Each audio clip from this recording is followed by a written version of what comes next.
The MVP race between Shai Gilgeous-Alexander and Nikola Jokic isn't really a race. SGA is going to be the 2025 NBA Most Valuable Player. Let's just get that out of the way. He was a minus 5,000 favorite on the award at the beginning of April on some sites. For those who don't know or care about betting lines, just know that it is a virtual certainty. So, why parse out an MVP race that is essentially over? I can give you 4 reasons.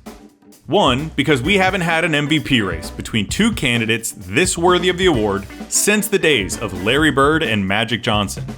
2, because the individual seasons of SGA and Nikola Jokic in any other year would both merit nearly unanimous MVP honors and deserve to be celebrated. 3, because listening to different people frame the comparison and explain their pick reveals something about the things that they value in players, teams, awards, and so on. And 4, because arguing about sports is just plain old fun. There are 2 schools of thought at play in this year's MVP race, both with incredible merits and both pretty airtight. On the one hand, you have the best guard in the league, the most gifted scorer today, a guy who is having a historically great year as the best player on a historically great team that is heavily favored to win the NBA championship. On the other, you have the best player alive, already a 3-time league MVP and a champion, who is having his best individual season, one of the best seasons in the history of basketball, surrounded by an underwhelming supporting cast that looks lost without him. Let's start with SGA. Even ignoring the betting odds, every historical trend points to him as the winner.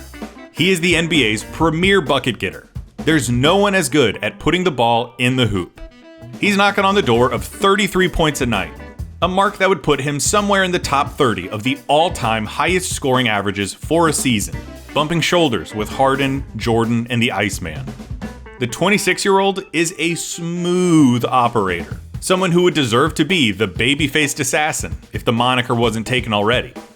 No one since prime KD has made averaging 30 in an NBA season look so easy. He sits 3rd in the league in usage rate and does his damage from everywhere. He leads the league in drives, shoots over 50% from the mid-range, has a 3-point shot you have to respect, and yes, excels at getting to the free throw line. He leads the league in free throws made, by a lot, almost 100, but he trails Giannis in free throw attempts per game. That'll happen when you spend as much time in the paint as a brush and also shoot 90% from the charity stripe. Look, obviously Shai knows how to draw a foul, and he sure as hell knows how to sell one.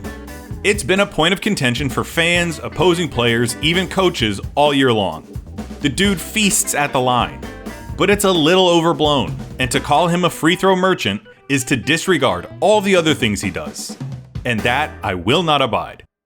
Take away half of his made free throws, and he falls all the way from 1st in points per game to 2nd. And still leads the NBA in total points scored. SGA has it all. If Luka is the master of deceleration, Shai has the brakes. Seriously, it's Iversonian the way this guy starts and stops on a dime. To me, it's his deadliest move and a war chest of weapons that he keeps on him. A walking arsenal, akin to Cyborg, Atom Smasher, Inspector Gadget. Whatever the time, whatever the task, he has the right stuff. Not to mention the fact that he's already challenging Giannis as the league's best 2-way player. Sure, Jokic is an unparalleled offensive force, but he's not exactly Bill Russell manning the paint. Shai, meanwhile, has some fantastic defensive numbers. He's top 3 in offensive rating, top 5 in defensive rating, 2nd in offensive win shares, and the league leader in defensive win shares. One of the best things about basketball is that you do have to play both ways. And in that respect, no one can match what Shai Gilgeous-Alexander has done this year. Yeah, okay, those stats don't mean everything, and a lot of those results do have to do with team performance and team record. Yes, Shai Gilgeous-Alexander plays on the best team in the NBA, if you want to use that as some kind of slight. What, are we supposed to penalize him for having a great front office? The Thunder are incredible. Almost all of their team stats put them in the company of the best basketball teams ever. For instance, they are demolishing the record for point differential that has been held for 50 plus years by the 1972 Lakers. Who rounds out the top 5 in that stat? The 72 Lakers, 71 Bucks, 96 Bulls, and 17 Warriors. All teams that you could make cases for as the best team of all time. Hey, somebody should do that.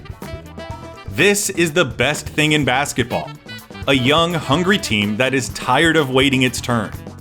They are a cure for the perceived ails of modern basketball. Not only do they have fun and enjoy playing with each other, they take every single game seriously. When a team tries as hard against the Nuggets on opening night as they do against the Wizards in mid-January, you are dealing with something special. I don't know of much higher praise for a leader than to say that the team has bought in and cares as much as he does. Such is the case with the Thunder. There's no saving it, no switch flipping, no attitude of we're too good to try tonight. They have no ego and they still play with pride. It matters to them. I have to imagine that it is due in no small part to the fact that SGA embodies those attitudes. It matters to him. There's a lot of stats that people throw around when it comes to award season and individual comparisons, cherry-picking the ones that support their guy. And this year is no different. Player impact estimate, player efficiency rating, win shares, box plus minus, net rating, yada yada yada. Stats and narratives be damned. This award has historically been given to the best player on the team with the best chance to win the title.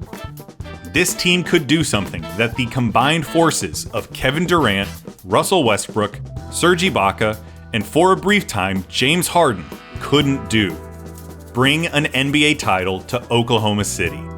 They are clearly, far and away, the best team in the NBA, and Shai Gilgeous-Alexander is their fearless, unquestioned leader who has answered every call and question about his game resoundingly. In almost literally any other season, it wouldn't be a debate. Who could possibly compete with that kind of season? Nikola Jokic could. And he is. Simply, nobody is playing better basketball than the Joker. There is nobody better at playing basketball than the Joker. And there haven't been many seasons where any player has ever played better basketball than the Joker is playing right now. He's averaging 29 points, around 13 rebounds, and 10 assists every single night. That would make him the third player to ever average a triple-double over the course of a season, and of course, he would be the only non-point guard to do it. Oh, it would also mean that he'd finish as the league's third leading scorer, third leading rebounder, and second leading passer. Has anybody ever finished in the top 3 in each of basketball's most important box stats? No. Wilt Chamberlain came the closest. In '68, he was first in boards, second in assists, and fourth in points. I made my feelings about Jokic clear in January, so I'll save you some of the waxing poetic.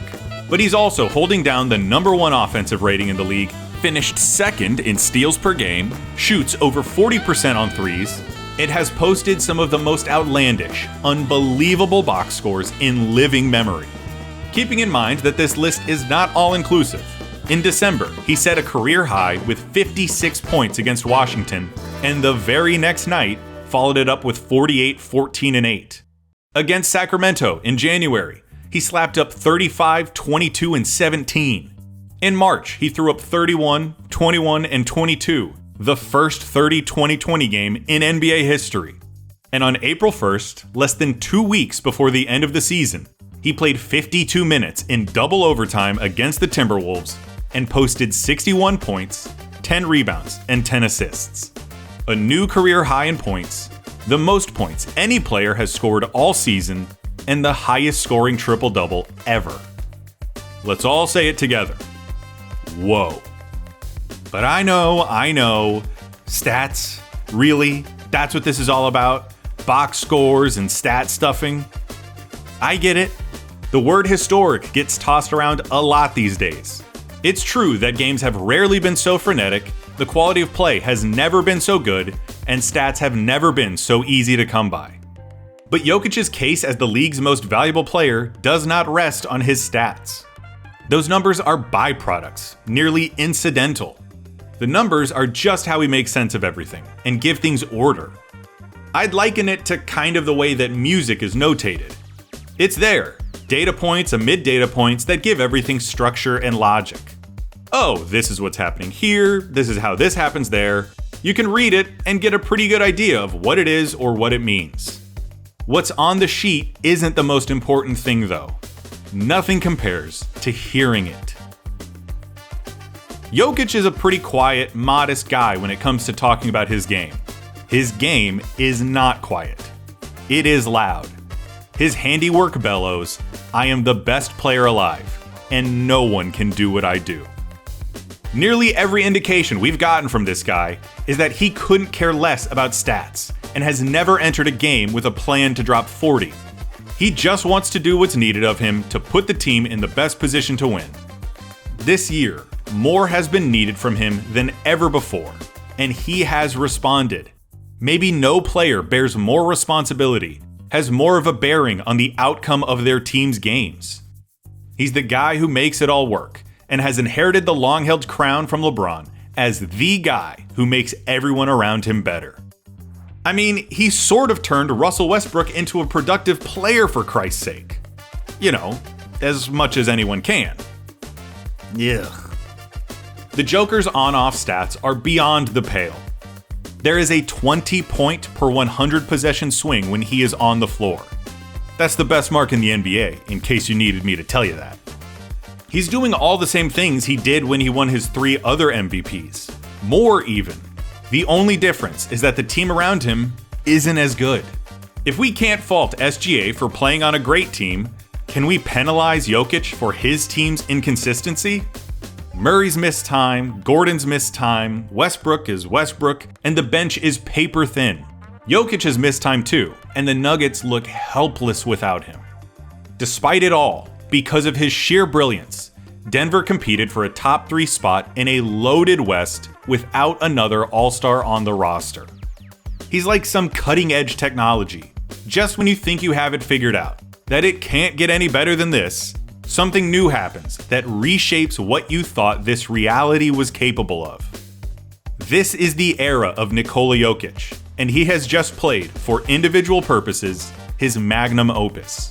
Just like 77 Walton, 86 Bird, 87 Magic, 16 Curry, and whatever years you consider to be the peaks of Jordan and LeBron, 2025 Jokic will be remembered as a singular effort in the career of one of basketball's greatest players. He has no equal and is the answer to the question, who is the NBA's most valuable player? But that's just it, right? There isn't an easy way to answer the question, who's the MVP?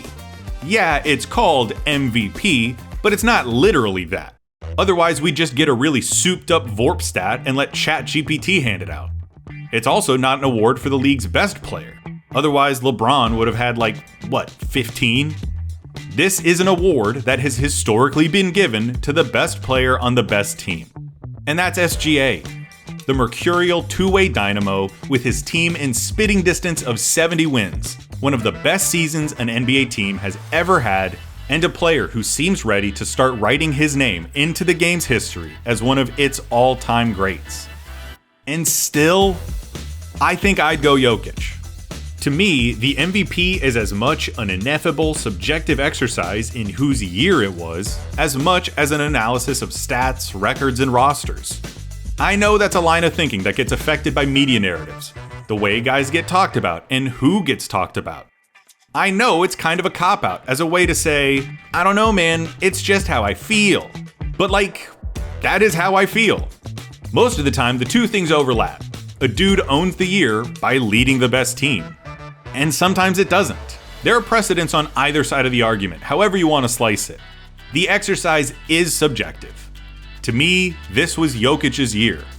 I'm sure it was frustrating as all hell for Nuggets fans. It was frustrating as someone who wants to see Jokic in high leverage situations, and the team is probably going to get bounced within the first 2 rounds.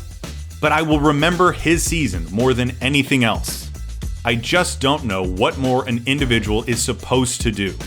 No one gives their team a better chance, or makes more winning plays than the pudgy Serbian 7-footer. Like I said, SGA is the historically correct pick.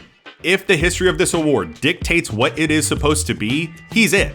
I fully acknowledge that I might be wrong. You will never hear me complain about the fact that he was the 2025 MVP. He's as worthy as they get. And also, it doesn't matter what I think.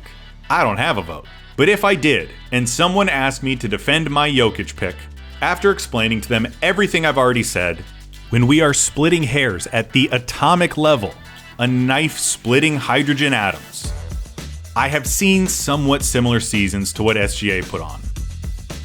I have never seen anyone do what Nikola Jokic has done.